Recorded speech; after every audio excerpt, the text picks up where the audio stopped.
Meenakshi Faculty of Pharmacy. Admissions open for B.Pharm. Apply now.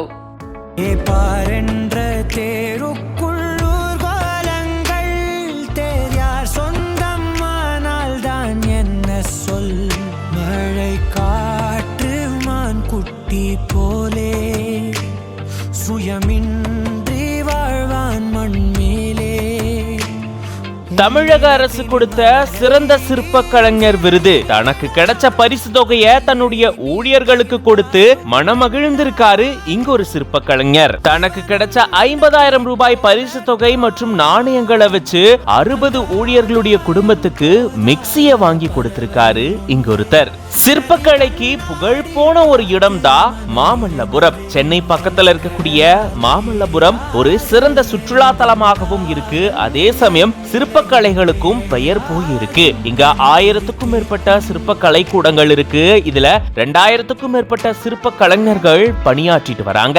அந்த வகையில மாமல்லபுரம் 5 ரதம் பகுதியில கடந்த 40 ஆண்டுகளா சிற்ப கலை கூடத்தை நடத்திட்டு வராரு யானை வரதன் அப்படின்றவரு. யானை சிற்பங்களை ரொம்பவே அழகா வடிவமைக்கிறதுனாலேயே இவரை யானை வரதன் அப்படின்னு அன்போட அழைச்சிட்டு வராங்க. பல வகையான யானை சிற்பங்களை ரொம்பவே தத்ரூபமா இவரு செதுக்கி அத பல ஊர்களுக்கு ஏற்றுமதியும் செஞ்சிருக்காரு. இந்த சூழல்ல தான் இவரு 5 to 10 அடி உயரம் கொண்ட 800 யானை சிற்பங்களை செதுக்கி இருந்திருக்காரு.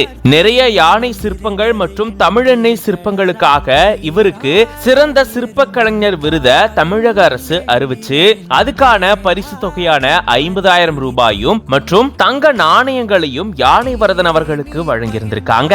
இந்த பரிசு தொகை 50,000 மற்றும் நாணயங்கள் மூலமா கிடைக்கப்பெற்ற பணம்னு எல்லாத்தையும் சேர்த்து 2 லட்சம் ரூபாய்க்கு தங்கிட்ட வேலை செய்யக்கூடிய 60 சிற்ப கலைஞர்களுடைய குடும்பத்தாருக்கு வீட்டு உபயோக பொருளான மிக்சிய வாங்கி கொடுத்திருந்திருக்காரு. தனக்கு பரிசா கிடைச்ச பணத்தை தனக்காக செலவிடாம தங்கிட்ட வேலை செய்யக்கூடிய ஊழியர்களுக்கு அது உதவியா இருக்கும் அப்படின்ற நல்ல எண்ணத்துல இந்த மாதிரி இவர் செஞ்சிருக்கிறது பெரும் நிகழ்ச்சியை ஏற்படுத்தி இருக்கு. இத பத்தி நீங்க என்ன நினைக்கிறீங்க அப்படின்றத கமெண்ட்ஸ்ல சொல்லுங்க.